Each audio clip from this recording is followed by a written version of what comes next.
성령론 29번째 시간입니다. 성령님과 교회를 함께 보는 관점에서 두 번째 시간이기도 한데 사도행전 7장 51절 말씀 함께 비도록 하겠습니다. 사도행전 7장 51절 말씀입니다. 저희 교회는 지금 성령님에 대해서 함께 살펴보고 있는 중에 있습니다. 처음에는 성부 하나님과 성령님의 관계에서 그분이 창조주라는 사실을 다시 한번 확인하고 성자 예수님과 성령님의 관계를 보혜사이시며 이루신 구속사를 적용시키는 분으로 우리가 함께 보았습니다. 그리고 이제 교회와 성령님의 관계에서 그분이 어떠한 일을 하시고 어떤 분이신지를 우리가 오늘 두 번째로 함께 살펴볼 예정입니다. 사도행전 7장 51절 다 찾으셨으면 함께 봉독하도록 하겠습니다. 시작! 목이 곧고 마음과 귀에 할례를 받지 못한 사람들아, 너희도 너희 조상과 같이 항상 성령을 거스르는도다. 아멘. 여러분, 1세기 교회 당시에는 이 교회가 세 가지의 집단과 구별되어 있는 상태였다는 것을 좀 염두에 두실 필요가 있습니다. 첫 번째는 유대교하고 구별되고 있었고, 두 번째는 로마 황제를 숭배하고 있는 다신교랑 구별이 되어 있었고, 세 번째는 그리스의 철학자들과 구별이 되어 있었습니다. 되게 재밌는 건 유대교하고 로마 황제를 숭배하고 있는 다신교 측에서는 철학자들을 무신론자고 불렀는데, 재밌게도 예수님을 믿고 교회가 된 사람들도 무신론자고 똑같이 불렀어요. 왜냐하면 자기들이 가진 믿음의 형태랑 그들이 가지고 있는 믿음의 형태가 달랐기 때문입니다. 이런 상태에서 교회가 유대교의 분파로 나와서 유대교와도 구별이 되고 또 철학하고도 구별이 되고 황제를 숭배하고 있는 다신교와도 구별이 되는 시점이 언제냐라고 이야기했었을 때 점진적인 과정은 거치지만 오순절 성령 강림 사건이라고 저번 주에 이야기 드린 바가 있습니다. 이 오순절 성령 강림과 함께 제자들은 예수님께서 구약에 있는 모든 약속을 성취하시는 분으로 확인을 하게 된 거죠. 제가 이것을 세 가지로 말씀을 드렸죠. 오순절이 이제 성취가 되었고, 말이 나누어진 것이 하나가 되었고, 그리고 각 사람의 머리 위에 영이 있는 것을 통해서 모든 사람이 이제 다 하나님께 나아갈 수 있는 만인제사장의 교리가 성취가 되었다라고 이 세 가지를 성취해 드렸다고 말씀을 드리면서 예수님이 드디어 하나님이신 것을 그들이 믿기 시작했고 그것을 따르기 시작했다라고 말씀을 드렸습니다. 이 구약의 약속이 성취된 것을 기점으로 이룬 교회가 되어서 이제 나아가게 되는데 문제가 생깁니다. 교회가 돼서 나아가는 과정에서 성령님이 은사도 주시고 권능도 주시고 지혜도 주십니다. 근데 왜 은사가 필요하고 권능이 필요하고 왜 지혜가 필요했느냐라는 질문을 던질 필요가 있는 거예요. 그냥 성령님이 오시면 야, 권능이 생기는구나, 은사가 생기는가가 아니라 왜 권능을 주실 수밖에 없었느냐라는 것이죠. 왜 그렇느냐? 유대교의 분파로서 교회가 나왔는데 이 교회가 그들과 분리되어야만 하는 필요성이 너무 명확했기 때문입니다. 그리고 로마 황제를 섬기고 있는 다신교와도 분리가 되어야 할 것이 분명했기 때문이에요. 이 세상에서 구별된 공동체로 서야만 하는 시작이었기 때문에 성령님이 더욱 강하게 임재하셔서 권능도 주시고 은사도 주셨다는 것입니다. 이러한 점에서 오늘 우리가 이 본문을 볼 건데요. 우리가 어떤 생각을 하면서 보면 좋겠느냐? 여러분, 우리가 어디에 소속이 되어 있습니까? 여러 가지 역할로 불리면서 우리의 소속을 확인할 수가 있을 거예요. 저는요, 저희 어머니 아버님과의 관계에서는 막내라고 하는 역할이 있고 저희 아내하고의 관계에서 남편이라고 하는 역할이 있고 때로는 전도사의 역할을 가지기도 하고 때로는 학생이라고 하는 역할을 가지기도 해요. 이 역할은 각각의 소속을 이야기해주고 있죠. 그리고 인간은 누구나 사회적인 존재로서 어딘가에 소속이 되어 있는 존재입니다. 우리는 이 소속 가운데서 무엇을 경험하게 됩니까? 안정감을 경험하게 돼요. 이 소속을 떠나면 불안해집니다. 내가 어디에 소속되어 있는지를 알지 못하는 사람만큼 불안한 사람이 없거든요. 근데 문제는 무엇이냐? 내가 예수를 믿기로 결심한 그 순간부터, 성령님이 나의 삶에 임한 그 순간부터 우리가 익숙하고 평안하고 날 안심시켜주던 소속된 공동체랑 구별이 되기 시작한다는 거예요. 여러분의 믿음을 가지고 나서 어느 질서와 어느 집단과 어느 공동체와 분리가 되었는지 생각을 해봐야만 한다는 것입니다. 내가 믿음을 가지고 그냥 그 공동체에 그대로 있느냐? 그렇지가 않다는 거예요. 믿음을 가졌기 때문에 분리되는 것이 시작됩니다. 이렇게 분리되어서 소속을 떠나게 된 상태에서 우리는요, 불안해져요. 혼란스럽습니다. 그리고 이게 정말로 맞는가라는 질문을 가지게 돼요. 내가 믿음만 안 가졌다면 우리 가족은 화목했을 거예요. 내가 믿음만 안 가졌다면 친구들과의 관계는 전혀 서슴없었고 문제가 없었을 거예요. 내가 믿음만 안 가졌다면 나는 학생으로서 본분을 다 할 수 있었을 거예요. 근데 믿음을 가지게 되니까 가족이 깨지고, 믿음을 가지게 되니까 형제 자매 간의 우애가 깨지고, 믿음을 가지니까 친구들과의 관계가 멀어지기 시작했다는 거예요. 그 관계 안에서 우리는 생각을 하게 됩니다. 무언가 잘못된 거 아닐까? 성령님이 오시면 화평하게 하시는 영으로서 우리가 모두 다 친밀하고 친해할 수 있게 해줘야 되는데, 왜 성령님이 믿음을 가지게 됐는데 왜 나는 나를 평안하게 해주고 안심시켜주고 나를 위로해주던 그 소속들로부터 전쟁을 겪게 되는 것일까? 라는 질문을 가지게 된다는 것입니다. 이 질문에 대한 대답으로 우리는 오늘 본문을 함께 깊이 살펴보고자 합니다.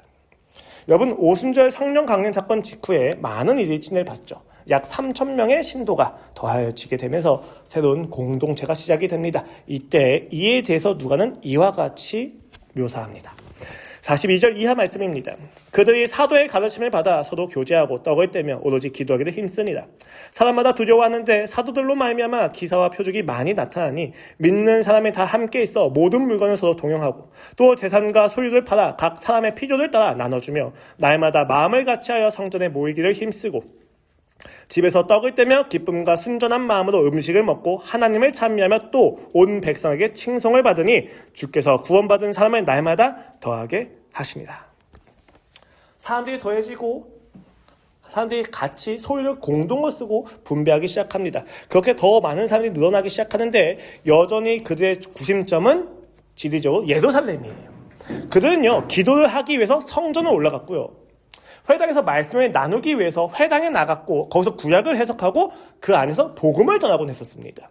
예수님이 이 모든 구약의 성취하는 사실을 회당과 성전에서 나누기 시작한 것이죠. 그러나 여전히 그들은 성전과 회당과 예루살렘을 떠나지 못한 상태입니다. 그렇기 때문에 교회는 유대교의 한 분파 정도로만 인식이 되어 있었다는 거예요. 크게 무리가 없었던 거죠. 왜요? 유대교는 되게 다양한 분파가 있거든요. 그런데 교회가 너무 다릅니다. 그냥 다른 정도가 아니었던 거예요. 유대교의 입장에서 봤을 때 교회가 너무 달랐다는 거죠. 예수 그리스도의 죽음과 부활을 복음으로 믿고 있는 자들은 유대교의 기득권을 차지하고 있는 삶과 너무 분명하게 마찰을 일으키기 시작했다는 거죠. 그래서 어떤 일이 일어나기 시작합니까? 심지어는 그들이 기적을 베푸고 치유를 행합니다. 그래도 감옥에 갇혀요. 기적과 치유를 베푸는데도 불구하고 그들이 감옥에 갇히는데 감옥에 갇힌 상태에서 끝나지 않아요. 베드로와 요한이 감옥에 갇혔는데 천사가 와서 풀어줍니다. 그렇게 풀어주고 나서 공의회가 모여가지고 어떻게 할까를 고민하는데 그 중에서 힐렐 학파에 가말리엘이라고 하는 대선생이 있었는데 그 사람이 이렇게 이야기해요. 야, 어차피 그들은 잘못됐으면 없어질 거고 괜찮으면 남을 거야. 그러니까 그냥 두어라. 그러니까 유대교 내부에서도 그들을 옹호해주고 괜찮다고 여겨주는 사람들이 있었다는 거예요. 그런데도 불구하고 그들이 계속해서 핍박을 받습니다. 이 정도로 달랐다는 거예요. 그러니까 교회가 그냥 단순히 유대교와는 다른 게 아니라 유대교와는 결코 함께할 수 없을 정도로 그들이 큰 마찰을 경험하고 있었다는 거죠. 무언가 다르다는 것을 너무 경험하고 있었다는 거예요. 그런 상황에서 핍박을 받을 때마다 제자들은 무엇이라고 이야기하느냐? 사도들은 그 이름을 위하여 능력받는 일에 합당한 자로 여기심을 기뻐하면서 공의 앞을 떠납니다. 그들이 날마다 성전에 있든지 집에 있든지 예수를 그리스도라고 가르치기와 전도하기를 그치지 아니하니라. 그들은 그 핍박을 기뻐하면서 구별되고 있는 것을 조금씩 인식하기 시작합니다. 그런데 여전히 예루살렘 성전과 회당을 떠나지 못하고 있는 상태였어요. 여기서 우리는 1세기 교회가 마주한 딜레마를 한 가지 확인하게 되죠. 저번 주 설교에서 말씀드렸던 것처럼 교회는요, 구약에 있는 모든 약속의 성취였습니다. 사실. 그렇기 때문에 그들은 구약의 연속성을 이어간다고 보고 있었던 거죠. 근데 유대교는 그들이 구약과 분리되어져 있다고 봅니다. 그러니까 교회 역시도 무언가 생각하는 거죠. 우리가 무언가 잘못되었는가? 라고 말입니다. 같은 역사를 공유하고 있었고 그 역사 속에서 하나님이 행하셨던 기적들도 똑같이 공유하고 있었습니다. 그럼에도 불구하고 교회는 유대교와 마찰을 일으키면서 경멸당하고 무시당하고 옥에 갇히는 모든 수모를 감당하고 있었다는 거예요. 여러분, 이게 무섭지 않습니까?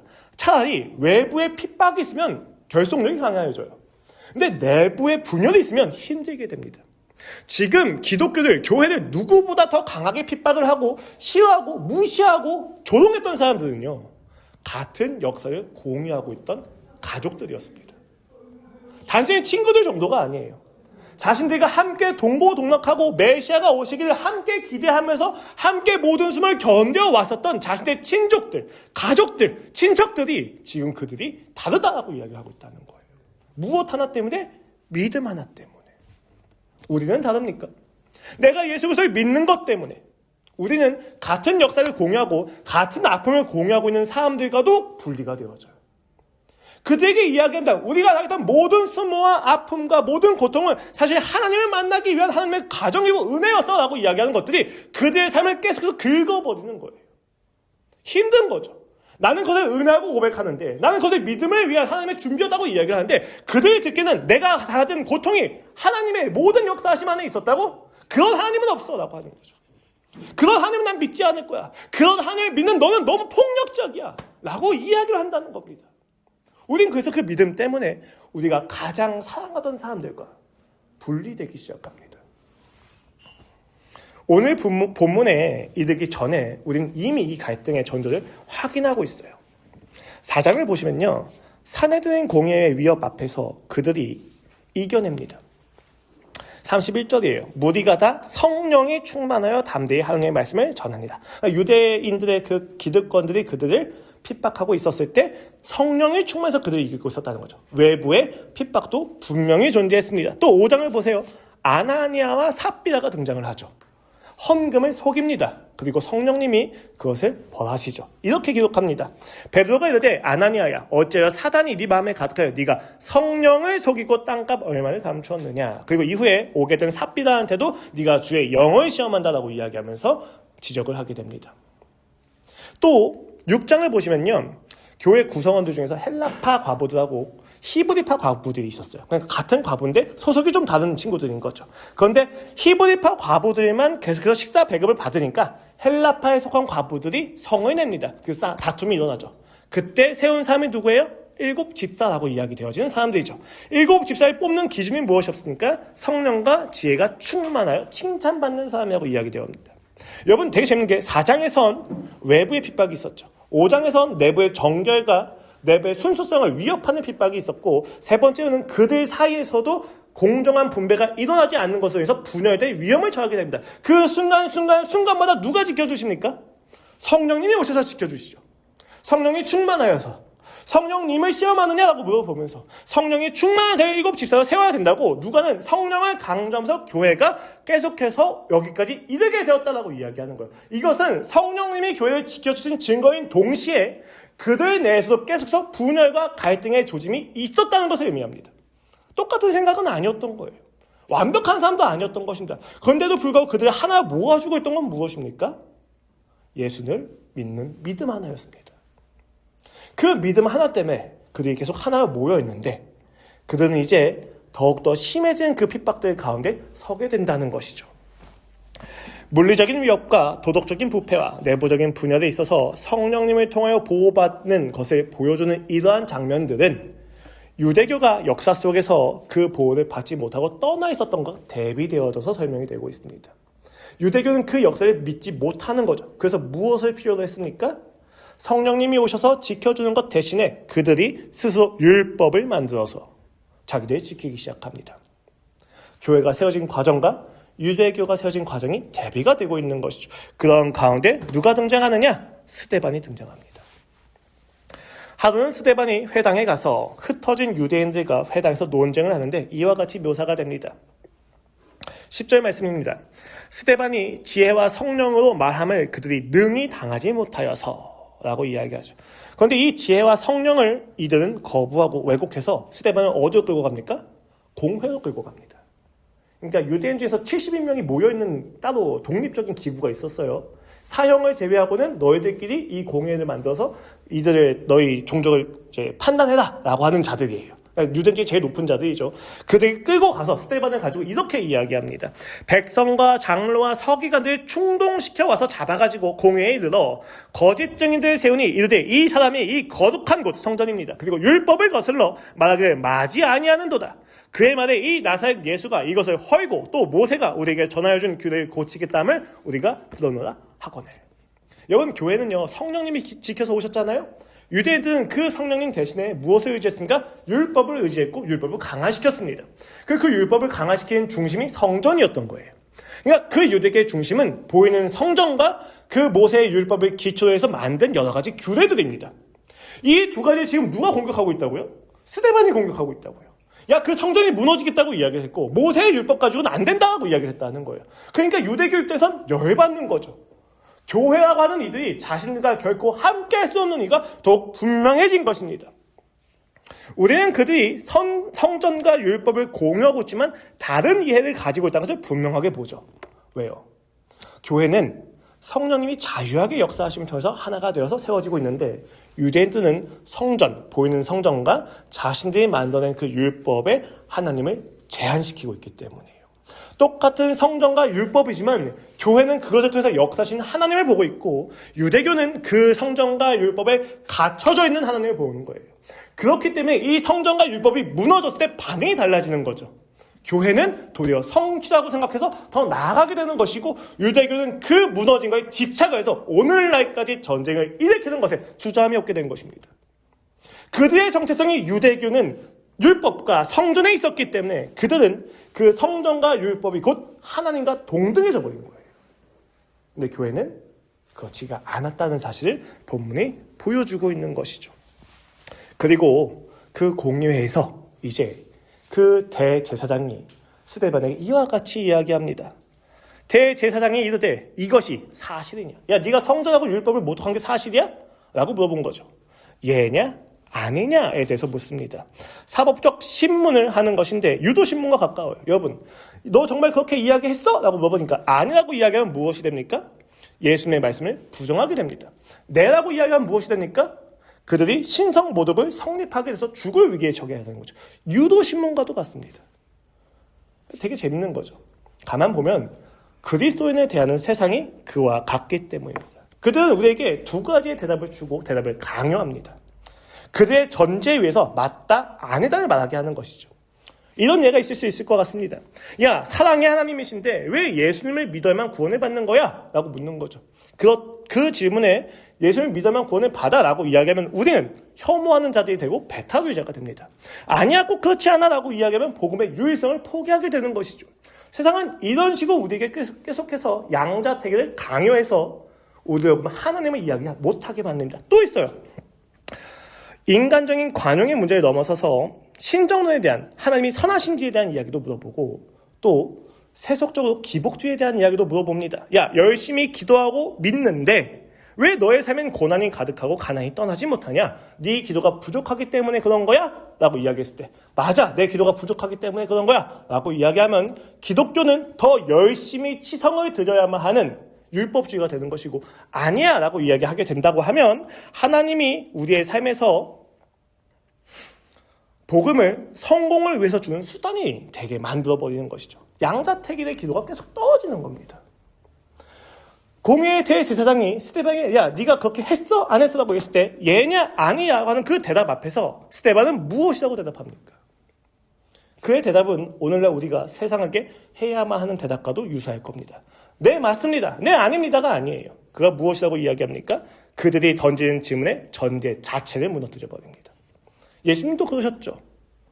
40일 광야에서 시험을 받으시고 굶으시고 시험을 받는데 사단이 와서 묻습니다. 네가 하나님의 아들이거든 떡을 돌로 만들어봐라. 돌을 떡으로 만들어봐라 라고 이야기하는 것이죠. 이때 예수님이 만드십니까? 아니죠. 만들게 되면 뭐가 돼요? 예수님이 이 땅에 떡을 주러 오신 분이 되어버립니다. 근데 그가 주려고 하신 구원은 그게 아니었거든요.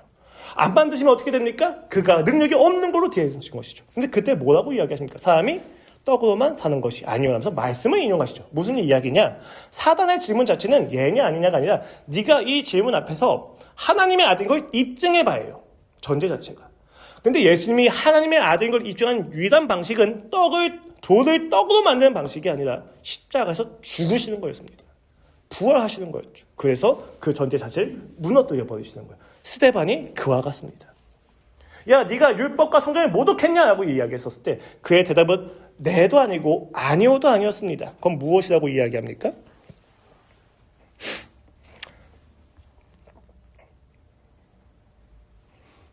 이때부터 스데반의 설교가 시작이 되는 것이죠. 여러분, 그 설교가 굉장히 재밌습니다. 하나씩 좀 보도록 하겠습니다. 간단하게 생각해보면 스데반은 이스라엘 백성의 역사를 기초로 자기가 고소당한 혐의들에 대해서 반론을 하고 있는 중이에요. 야, 네가 율법과 성전을 모독했지? 라고 이야기했을 때 여러분, 이스라엘 백성의 역사를 보십시오 라고 이제 펼쳐 보이는 겁니다. 첫 번째는 거룩한 성전을 거스렀다고 하는 견해에 대한 대답인데, 사내된 공회를 비롯한 유대교는 예루살렘 성전이라고 하는 물리적이고 제도적인 공간에 하나님의 임재를 제한시키고 있었죠. 스데반이 근데 어떻게 반론을 하는 거예요? 아브라함이 메소포타미아에서 부름을 받았고, 요셉은 애굽의 노예로 매매당했었고, 이사야는 지극히 높으신 이는 만물을 손으로 지으셨기 때문에 성전에 제한되지 않으신다고 하는 말씀을 설교에서 인용하면서 무엇을 이야기해요? 야, 너희가 성전을 거슬렀다고 이야기하는데 하나님은 단 한순간도 성전에 있으신 적이 없어. 한 번도 제한된 적이 없으시죠. 하나님은 항상 그의 원하시는 곳에 임재하셨고, 우리 역시도 성전이 없었던 그 순간부터 임재해서 부르셨잖아 라고 설교를 하는 거예요. 또 두 번째 보십시오. 율법을 거슬러 말한다고 하는 고소에 대해서 스데반은 이스라엘 전체 민족이야말로 하나님을 끊임없이 거절하는 민족이지 않느냐라고 묻습니다. 모세를 누가 거절했습니까? 이스라엘 백성이 거절했었죠. 요셉을 시기하던 자들도 이스라엘 백성이었습니다. 금송아지를 숭배했다고 해서 버림받을 뻔한 자들 역시도 이스라엘 백성이었죠. 선지자들을 핍박하고 죽인 민족은 누굽니까? 이스라엘 민족입니다. 이것을 통해서 스데반이 무엇을 이야기하는 거예요? 너희는 지금 내가 성전을 거슬러서 율법을 거슬러서라고 이야기하지만 진짜 그 성전을 모독하고 진짜 그 율법을 모독하는 자들이 누구냐고 묻는 겁니다. 만약에 정말로 그것을 모독해서 죽어야 한다고 하면 내가 죽어야 되냐 너희가 죽어야 되냐라고 이야기하는 거예요. 이 스데반의 설교를 구조적으로 분석을 했었을 때 그 핵심은 보통 중앙에 있다고 이야기해요. 그 중앙에 있는 구절이 30절로 34절 말씀인데 한번 읽어드리도록 하겠습니다. 40년이 참에 천사가 시내산 광야 가시나무 떨기 불꽃 가운데서 그에게 보이거늘 모세가 그 광경을 보고 놀랍게 여겨 알아보려고 가까이 가니 주의 소리가 있어 나는 내 조상의 하나님 즉 아브라함과 이삭과 야곱의 하나님이라 하신대 모세가 무서워 감히 바라보지 못하더라. 주께서 이르시되 네 발에 신을 벗으라. 네가 서 있는 것은 거룩한 땅이니라. 내 백성이 애굽에서 괴로움 받음을 내가 확실히 보고 그 탄식하는 소리를 듣고 그들을 구원하려고 내려왔노니 이제 내가 너를 애굽으로 보내니라 하십니다. 그들은 성전이 거룩한 곳이라고 이야기했는데 지금 모세를 보니까 어떻습니까? 그가 서 있는 그곳이 거룩한 곳이라고 이야기합니다. 또한 그들이 본래 노예였다는 사실을 불러일으키고 있죠. 그들의 율법을 잘 지켜서 하나님이 구원하신 것이 아니라 구원하신 이후에 율법을 주셨다는 것을 다시 한번 확인시키는 분으로 나타나고 있는 거예요.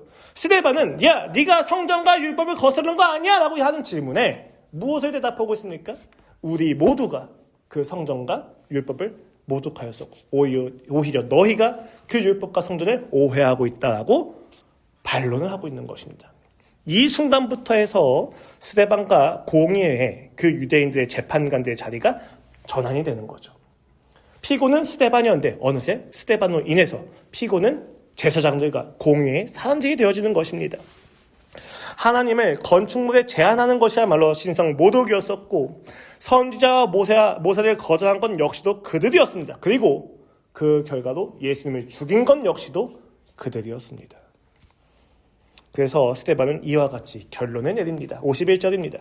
목이 곧고 마음과 귀에 할례를 받지 못한 사람들아 너희도 너희 조상과 같이 항상 성령을 거스르는도다. 너희 조상들이 선지자들 중에 누구를 박해하지 아니하였느냐? 의인이 오시다 예고한 자들 그들이 죽였고 이제 너희는 그 의인을 잡아준 자요 살인한 자가 되나니 너희는 천사가 전한 율법을 받고도 지키지 아니하였도다 하니라. 그들이야말로 무할례자다라고 이야기하는 거예요. 무할례자가 무슨 의미예요? 너희는 하나님의 백성이 아니야 라는 것입니다. 너희가 진짜 하나님의 백성이었다면 그 율법을 지키지 아니하였겠느냐라고 이야기하는 것이죠. 그렇게 되니까 유대인들과 공회의 재판관들은 당황하게 됩니다. 스데반이 도리어 그들을 공격하게 되자 그들은 대답할 내용이 궁색하게 되어지는 것이죠. 여러분 여기서 되게 중요한 질문 한 가지가 있습니다. 스데반은 신문하다가 역으로 신문을 받고 있는 공회의 의원과 유대인들이 정말로 율법과 성전을 모독하려고 했습니까? 여러분 그렇지 않다는 사실을 아셔야만 합니다. 우리는 오늘날의 입장에서 봤을 때 유대인들 되게 하찮게 보고 비난하는 경향이 좀 강한데 그들보다 율법에 진심인 사람이 없었다는 건 역시도 기억해야만 합니다. 그들의 진정성과 진심이 도리어 율법을 왜곡하고 있었다는 사실을 알아야만 한다는 거예요. 교회의 신앙은요, 믿음이 진정성이나 실력이나 진심이 아닙니다. 우리의 진정성을 가지고 부딪힌다고 해서 맞았다라고 인정해 주시는 내용들이 아니라는 거예요.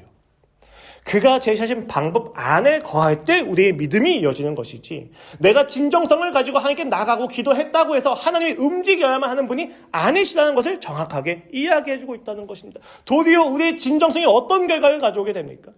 우리의 진심과 진정성이 도리어 율법과 성전을 모독하고 그 결과로서 우리를 구원하러 오신 예수님마저도 무엇이 죽입니까? 율법이요? 성전이요? 아니요! 우리가 가진 진정성이 죽이는 겁니다. 우리가 잘못 가지고 있는 구원에 대한 이해가 그를 죽였다는 것이죠. 세상 역시도 그렇습니다. 인간의 소중함을 지키기 위해서 권리를 주장하는 자들을 잘 보십시오. 그 권리를 도리어 짓밟고 있는 자들도 그들일 때가 많이 있습니다. 인간의 인간됨을 추구하다가 인간이 인간 이하가 되는 건 역시도 인간답다라고 이야기하는 자들도 있습니다. 또한 효율을 추구했지만 효율 때문에 도리어 비효율적으로 되어지는 사람들 역시도 많습니다. 율법을 행하려고 했지만 율법을 거슬러 버리는 자들이 있다는 것이죠. 그들을 향해서 오늘 본문 말씀입니다. 목이 곧고 마음과 귀에 할례를 받지 못한 사람들아, 너희도 너희 조상과 같이 항상 성령을 거스르는도다. 우리는 다릅니까? 하나님 나라의 확장을 위하여 사역을 열심히 하기 시작했지만 도리어 신앙을 잃어버리는 역설 앞에 있습니다. 기도를 열심히 했고 찬양을 열심히 했고 섬김을 열심히 했지만 도리어 하나님과 거리가 멀어지는 결과들이 우리에겐 때때로 존재한다는 것입니다. 저마다의 신앙을 입증하기 위해서 우리는 열심이라고 하는 수단을 취하게 됩니다. 그 열심이라고 하는 수단 때문에 도리어 나의 열심과는 상관없이 찾아오신 하나님의 은혜를 놓치곤 한다는 것입니다. 왜 우린 그토록 신앙을 증명하고 싶어 합니까? 왜 우리는 그토록 옳다는 사실과 참되다는 사실을 증명하고 싶습니까?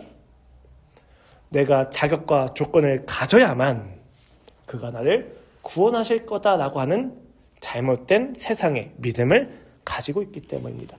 이것 때문에 1세기 교회가 무신론자로 불렸던 거예요. 당시 그리스 로마 신화가 있었던 그 시대에는 믿음이 거대의 수단이었습니다. 그들 중에선 어떤 누구도 제우스가 얼마나 사랑이 많고 자애롭고 긍휼한지에 대한 관심이 없어요. 왜요? 나를 심판하지만 않게 하면 되는 거예요. 그들이 가지고 있는 믿음과 재물은 그 정도의 수준이었습니다. 기복적이고 너무 변덕이 심한 신들이 나를 함부로 대하지 않게 하기 위해서 나의 믿음을 드립니다라는 정도예요. 그래서 그들은 그렇게 믿고 있다가 여행을 떠날 땐 여행의 신에게 부탁을 하고 치료가 필요할 땐 치료의 신에게 부탁을 하는 거죠. 근데 기독교는 달랐던 거예요. 교회는 이상하게 신에 대한 관심이 많습니다. 그분이 어떤 분인지, 그분의 인격이 무엇인지, 그분이 왜 찾아오신지 끊임없이 이야기합니다. 그 많은 예언들의 약속들 가운데 섬겨주는 그분의 오래 참으심과 인애를 끊임없이 나누고 기뻐합니다. 왜요? 우리는요, 어떻게 구원을 받는지에 대한 생각이 아니라 누가 나를 구원했는지에 대한 관심이 있기 때문이에요. 기독교의 믿음은 내가 어떻게 구원을 받아야 되는지에 대한 진정성을 가지는 것이 아니라 나를 구원하신 하나님이 있으시기 때문에 그 하나님을 더 알려고 하는 노력 가운데 있는 것이 기독교이기 때문입니다. 누군가는 이렇게 이야기할 수도 있어요. 똑같은 이야기 아니냐? 내가 어떻게 하면 구원을 받느냐에 대한 질문으로 예수님을 이야기한 거 아니냐라고 이야기할지 모르겠습니다. 그러나 전혀 다릅니다. 내가 어떻게 구원을 받느냐에 대한 질문으로 예수님을 취하게 되면 예수님은 수단이 되어져 버립니다. 예수님은 단순히 비인격적인 방법이 되어져 버리는 것이죠. 이때 우리는 우리의 예수님을 향한 믿음을 증명하려고 합니다. 그러나 누가 나를 구원하였느냐라고 하는 질문에 대한 대답으로 예수님을 이야기할 때 우리는 그 예수님의 성품과 진심과 생각과 마음을 생각하게 됩니다. 그래서 우리는 예수님을 더 알고 사랑하는 것에서 만족을 하게 되는 거예요. 우린 그와 연합이 되었기 때문에 그를 내가 취해서 구원을 받아야지가 아니에요. 내가 그를 알면 알수록 나의 구원이 더 분명해지는 효과를 누리게 된다는 것입니다. 그래서 성경은 어떻게 해야 구원을 받는지가 아니라 누가 나를 구원하셨는지에 대해서 이야기하는 책이라고 봐야만 합니다. 그래서 우리는 아브라함과 이삭과 야곱과 여러 가지 성경의 인물들을 보고 이 인물처럼 살아야지가 아니라 이와 같은 인물들도, 이렇게 쓰레기 같은 인물들도 그가 구원하셨구나를 확인하게 되는 것이죠. 여러분의 삶에 돌아보면 충분하지 않은 자격과 조건을 보실 수 있습니다. 내가 구원받기에는 충분하지 않다는 사실에 절망했을 수도 모르겠습니다. 혹은 내가 예수님을 믿었는데도 불구하고 여전히 나는 쓰레기라는 사실에, 여전히 나는 결핍이 많다는 사실에 절망하고 있을지도 모르겠습니다.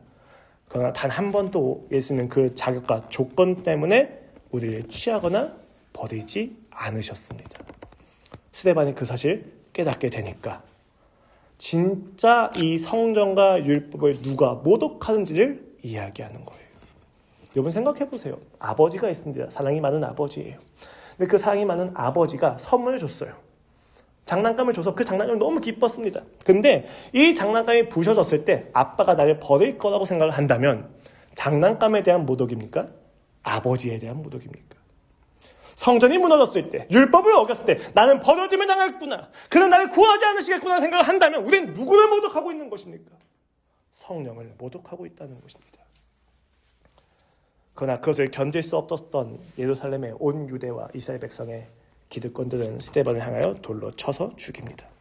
그러나 성령님은 멈추지 않으십니다. 사울은 그가 죽임당하면 마땅히 여기더라. 그날에 예루살렘에 있는 교회에 큰 박해가 있어 사도 외에는 다 유대와 사마리아 모든 땅으로 흩어지니라. 너희는 온 유대와 예루살렘과 온 유대와 사마리아 땅 끝까지 가서 나의 복음을 전하라고 했던 예수님의 명령이 이렇게 이어진다는 사실을 알 수가 있습니다. 무엇을 확신하게 됩니까? 성령님이 우리를 이끌어가는 장소가 어디냐? 흩어짐의 자리였다는 겁니다.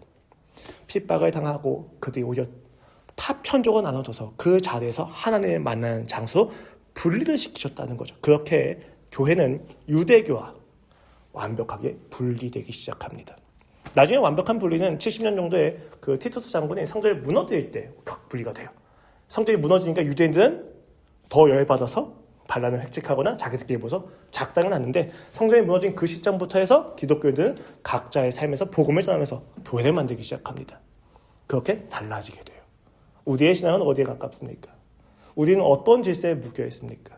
성령님이 임하셨습니다. 성령님이 우리와 함께 하십니다.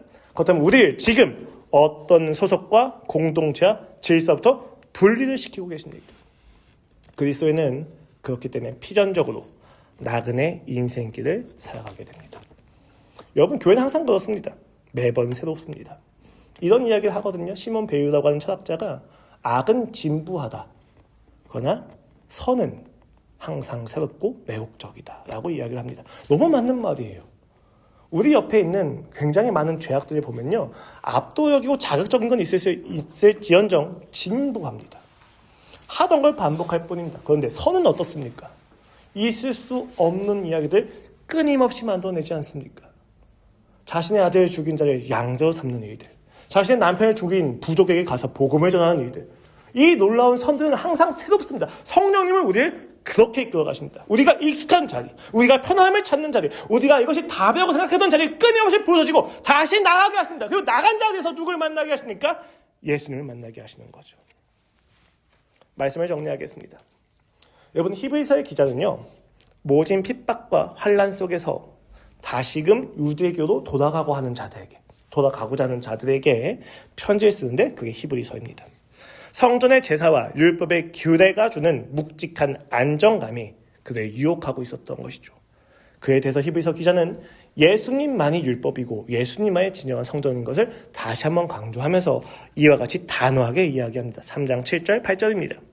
그러므로 성령이 이르신 바와 같이 오늘 너희가 그의 음성을 듣거든 광야에서 시험하던 날에 거역하던 것 같이 너희 마음을 완고하게 하지 말라. 성경에 기록된 수많은 믿음의 선진들과 앞선 순례자들의 이야기에 귀를 기울이게 하면서 히브리서 기자가 이야기하는 것은 성령을 거스르지 말라는 것이었습니다. 이들이 하는 건 뭐였어요? 다시 편안함과 소속의 안정감을 주던 가정으로 돌아가는 방법이었어요. 근데 그러지 말래요. 오히려 그것이 성령을 거스르는 거라고 이야기합니다. 편안함과 안정과 소속의 평안을 주는 것을 거절합니다. 그리고 어디로 나가라고 합니까? 13장 말씀입니다. 그런즉 우리도 그의 치욕을 짊어지고 영문 밖으로 그에게 나아가자. 우리가 여기에는 영관 도성이 없으므로 장차 올 것을 찾나니.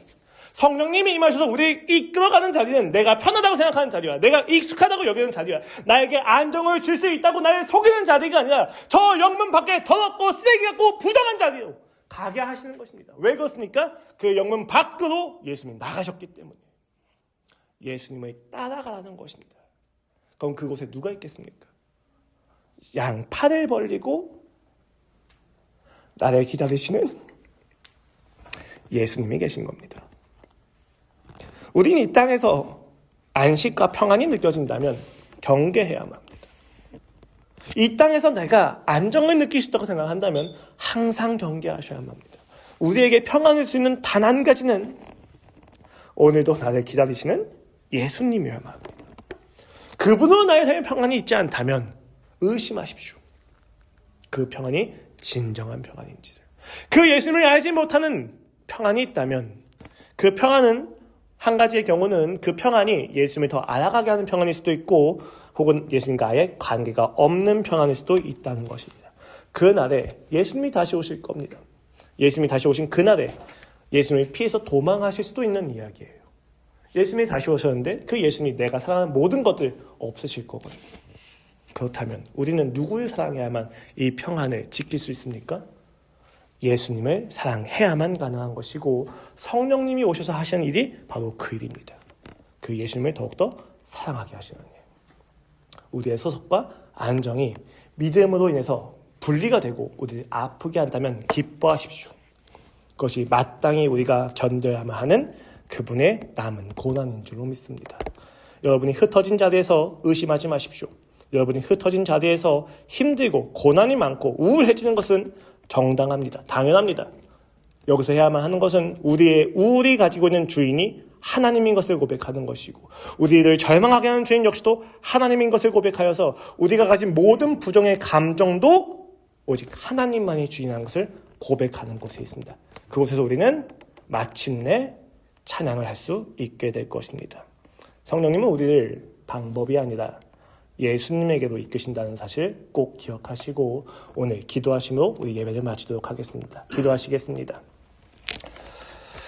하나님 감사합니다. 오늘 이 시간 다시 한번 주님 앞에 모였습니다. 그리고 다시 한번 주님의 이름을 부르짖고자 합니다. 주여 우리에게 임하여 주시옵소서. 성령님으로 우리에게 임하여 주사 우리로 하여금 평안과 안식과 쉼이 아니라 예수님에게로 이끌어가게 하여 주시옵소서. 내가 평안을 찾다 예수님을 만나는 것이 아니라 예수님을 찾다가 평안을 경험하게 됩니다. 예수님을 만나게 되어 안식을 경험하게 되는 것입니다.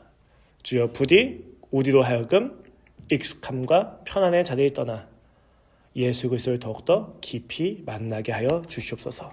감사합니다. 주님, 예수 그리스도 이름으로 기도합니다. 아멘. 우리 함께 비준비하시니 찬양하고 각자 기도로 예배를 마치시기를 바라겠습니다. 진짜 너무 고난이 많아서 혹은 나를 짓누르고 있는 열등감이 있고 우울감이 있어서 더 이상 못하겠다라는 생각이 들 때가 있습니다. 오늘 설교는 그때 기뻐하라고 이야기합니다. 그렇구나. 내가 있어야 될 자리가 이 자리가 아니구나. 그러면 나가야만 합니다. 내가 평안을 구하는 자리에서 나가야만 합니다. 그런데 용기가 안 나는 게 문제죠. 너무 강합니다. 조금 더 잠을 자면 쉼이 있을 것 같고 조금 더 스마트폰을 하면 조금 더 힘이 날 것 같은 속임이 계속해서 주어집니다. 그러나 여러분, 예수님은 단 한 번도 우리를 포기한 적이 없으십니다. 무슨 얘기냐면 우리의 유일한 휴식과 우리의 유일한 즐거움은 항상 예수님이셨습니다. 그 예수님을 찾아서 스마트폰을 내려놓고 잠을 자서 휴식을 취한다고 하는 착각을 내려놓고 더 열심히 일해서 영광을 돌린다고 하는 강박을 내려놓고 여러분이 계신 그 자리에서 예수님을 만나기를 소망하겠습니다. 그분은 마침내 그 예수님을 우리에게 드러내 보여주실 것입니다. 함께 찬양하시겠습니다.